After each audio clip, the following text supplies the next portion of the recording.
Two Alam diaries. আজ আমি নিয়ে এসেছি সোশ্যাল মিডিয়ার ভাইরাল মোমো। সবার ভিডিও দেখে আমিও সেটা ট্রাই করে ফেললাম।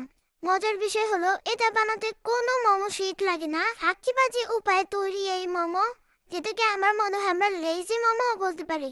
এটা বানাতে আমরা চিকেনের সাথে পছন্দ মতো ভেজিটেবল অ্যাড করে জাস্ট আমাদের টেস্ট বাড অনুযায়ী মশলাগুলো দিয়ে আমরা একটা ছোট্ট বল বানিয়ে নিব। ওই বলটা আমরা প্রথমে ময়দায় কোট করব, তারপর পানিতে ডুবিয়ে আবার ময়দায় কোট করব।